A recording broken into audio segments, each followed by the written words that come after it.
passe. Hey, l'artiste. Super, encore un but sensationnel.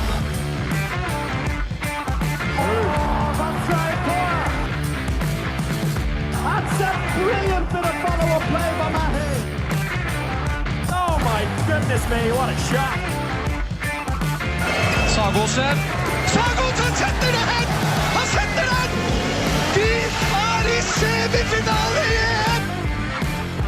Hello everyone and welcome to the Uninformed Handball Hours Morning Club. Chris O'Reilly here with you, the first of two morning clubs this week. And because we have a very special guest on for today's, we're going to make it available for everyone to give you a little taste of what the morning club is all about. Usually we post it one every single week on our Patreon, so that's patreon.com/handball hour, and we will have one on Thursday as well, which is exclusively for the Patreon subscribers. But on today's one, we've got an old friend of the podcast, Kim Ekdahl du Rietz, the former Swedish international player, Rhein-Neckar Löwen and PSG player. He's been living in Hong Kong for the last 3 years, studying, and has recently gotten more involved in the handball scene and taken over as the Hong Kong national team coach. And he was just at the Asian Games with them, where they had a short campaign put in the toughest group in the whole competition, up against Qatar and South Korea, losing both of those games.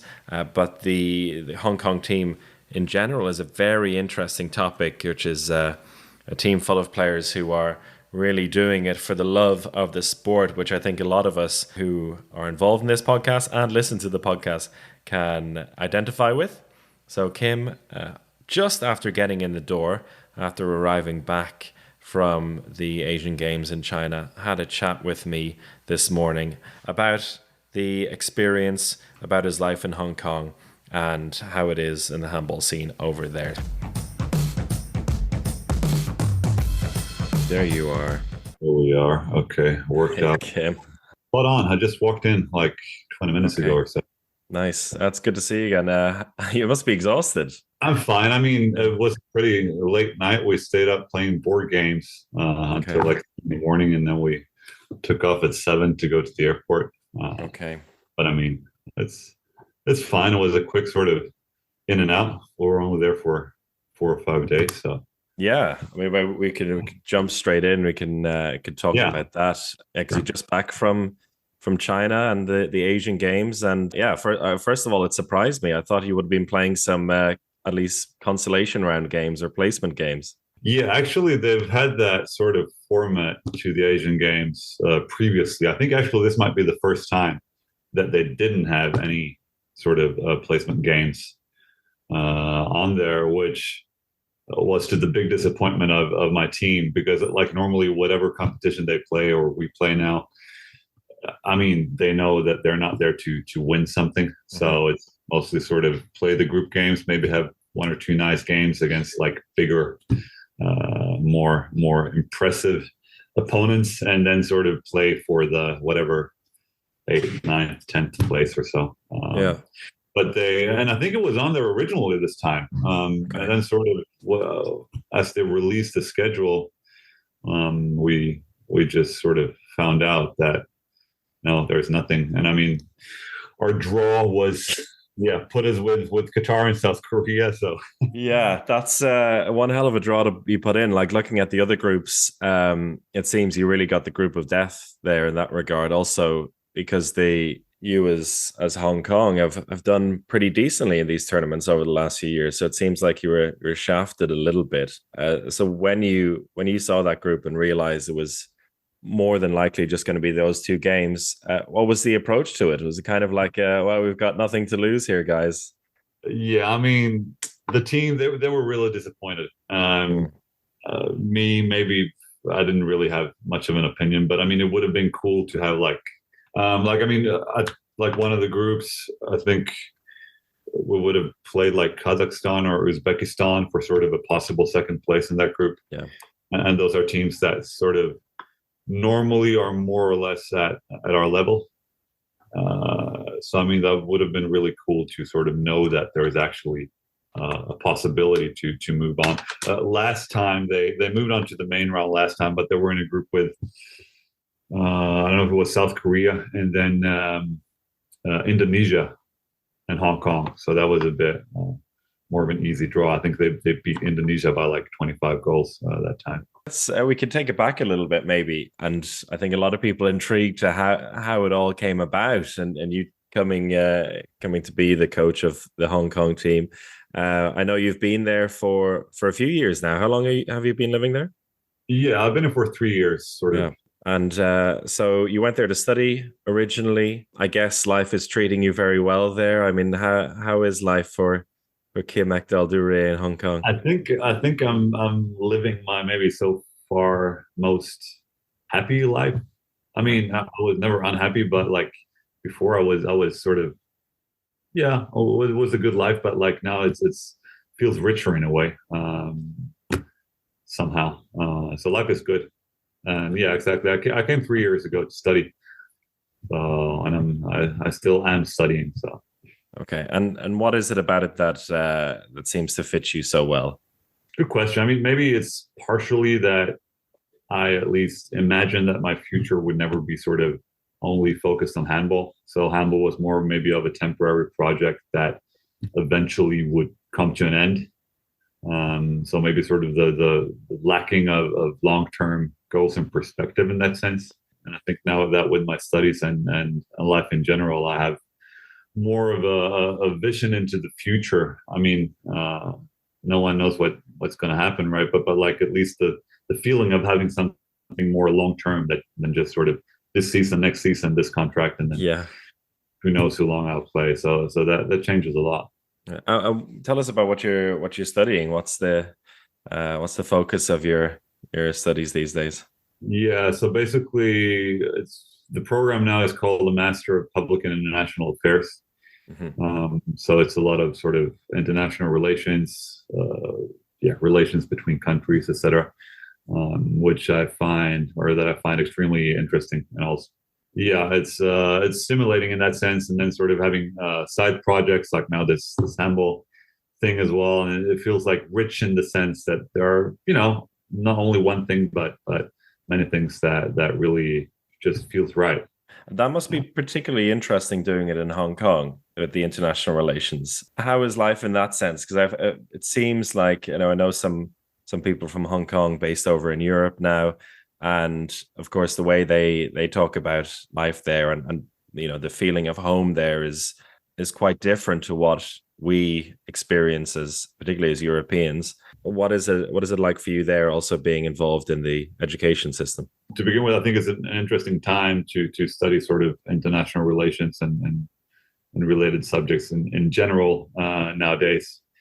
Maybe even more so in Hong Kong, or at least sort of being at the intersection somehow of two opposing worlds or blocks or worldviews. I mean, I'm not in a position to judge anything about sort of Hong Kong's past because I got here 3 years ago, so that was in the midst of the pandemic, and also sort of right after, turbulent times and political shifts, right? So I'm a bit sad in that sense, or that I would have loved to see how this place was before. Sort of know that, that it's probably hard to relive that in that sense. But yeah, it's interesting to live in a different reality. I mean, that was one of the reasons I went to Hong Kong as well, that I didn't want to stay in the Western world, so to say, even if I've been to different countries, but just try something that is a bit further away. And how did getting involved in the handball side come about then? Because I don't know if it was something you had an eye on, or I guess it was no, like once you arrived there, that the people in Hong Kong handball had their eye on you already. Was it just a matter of them taking their time before approaching you, or how did it come about? Yeah, a little bit. I mean, I don't think they were conscious about me being in Hong Kong. Okay. Up until, well, firstly, I didn't have I didn't have my eye on handball at all. I mean, maybe before I didn't see myself as maybe coming back in some way, okay, but like being a coach was not something that I really had thought about. I bumped into one of the guys playing at campus, or this guy recognized me, and then sort of the word spread a little bit, and they asked me if I wanted to just come down and play some ball with them. That was 2 years ago now, or a bit more than 2 years even. And then they asked me if I wanted to become their coach. And then, long story short, there were some visa issues, etc., with working permits, and this little these issues sort of settled in a good way a few months ago, so that they could sort of officially hire me. So I've been hired as their coach since June this year. So. Have you reached out to some old handball contacts in the meantime then to get a bit of inspiration? Is any of your former coaches kind of the model in which you're taking on this job with? Having played many years for many different coaches, I think there are a lot of different sources of inspiration all over. I think in particular in the last few years of my career that I learned, I think the Paris experience taught me a lot about sort of approaching handball or seeing it differently, having a Spanish coach for the first time in my life. After sort of having been coached by only Nordic influenced coaches, that like having a completely different way of approaching the game in terms of tactics and just what handball is supposed to be about made me think and see a lot of things differently. And I think it sure helped me, or has helped me a lot now, trying to coach Hong Kong myself. So I guess the physicality of the players would fit a Spanish style a bit more as well, huh?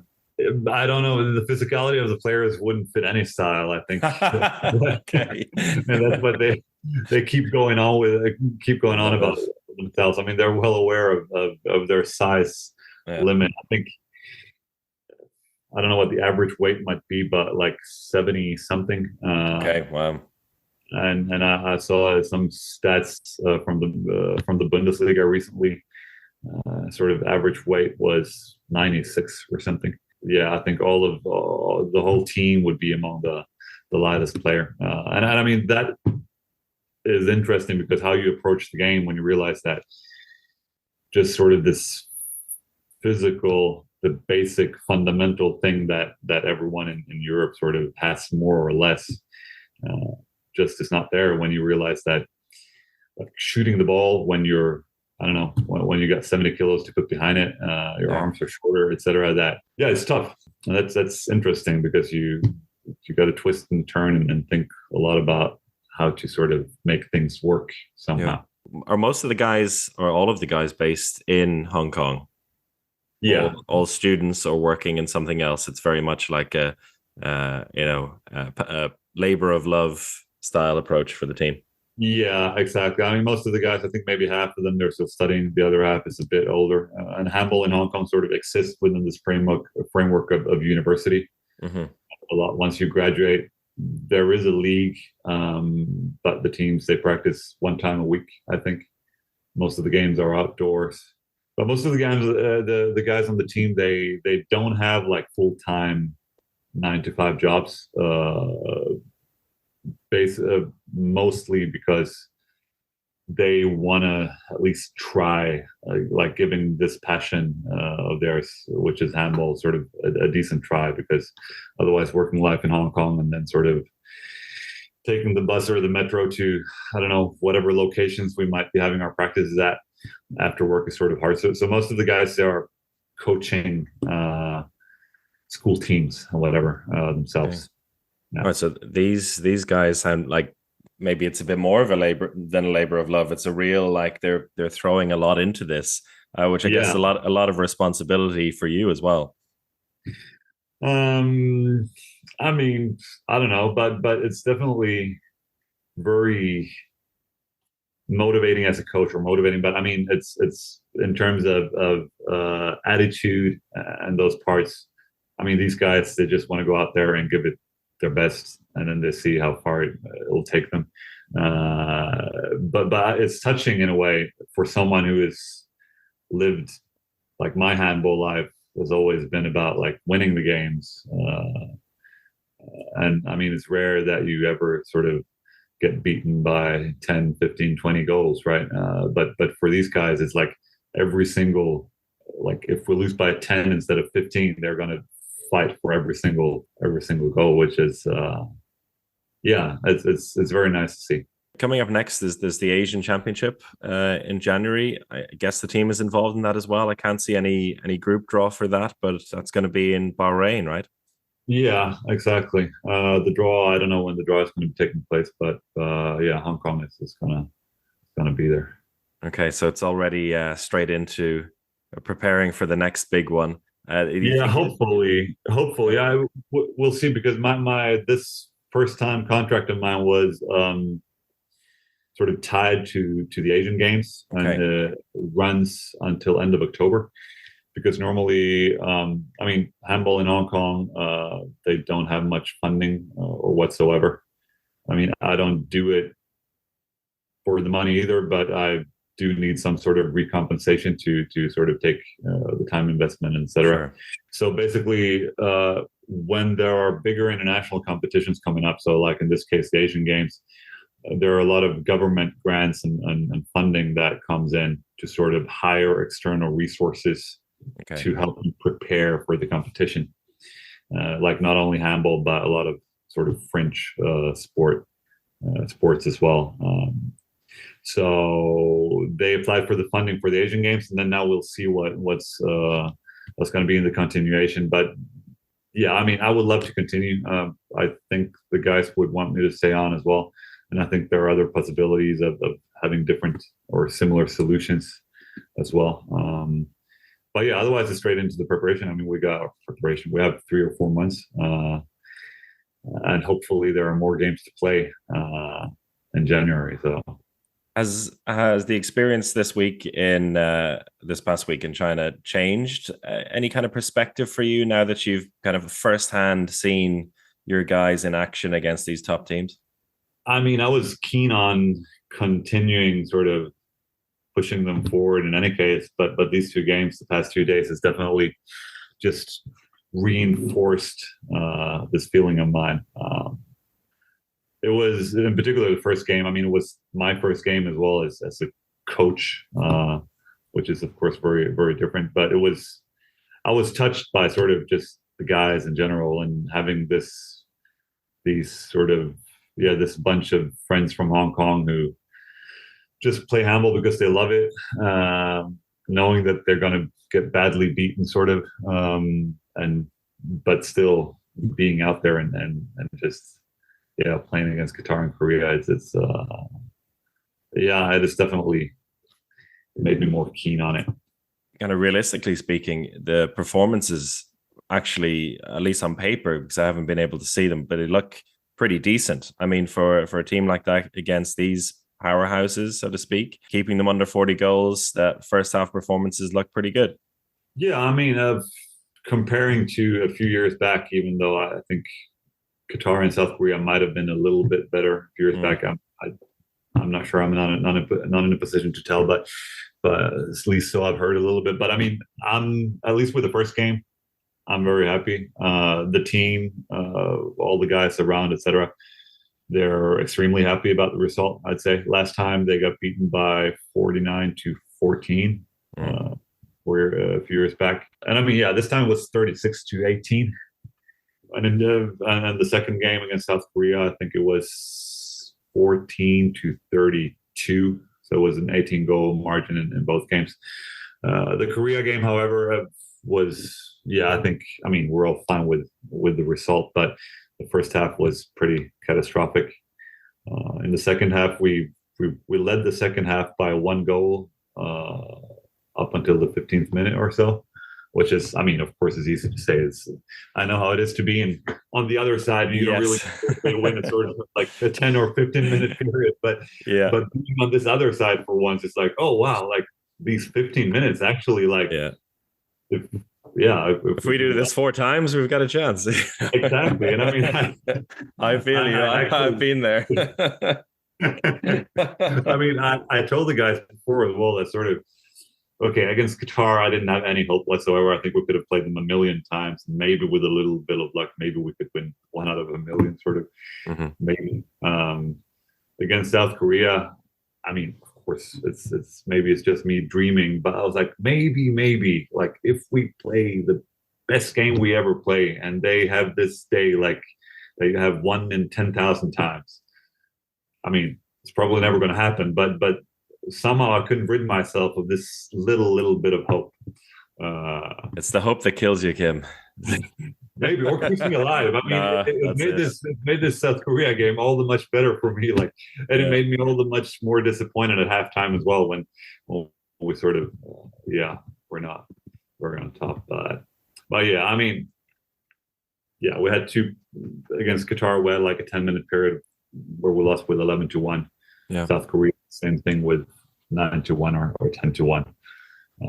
I mean, inevitably it's going to happen, right? But as you just mentioned, it's like, if we do this over and over, then hearing your enthusiasm behind it and the way you approach it is infectious, I have to say. And so it's lovely to hear. Based on what you've seen, who do you think is gonna get that spot in the Olympics?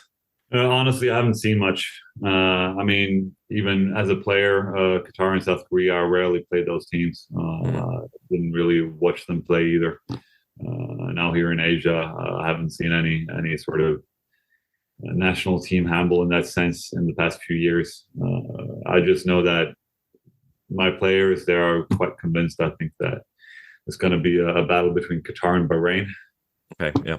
And so that Qatar is also going to be Korea then, logically. Okay, well, we'll find out. Right, Kim, I've taken plenty of your time already. I think you need some sleep, right?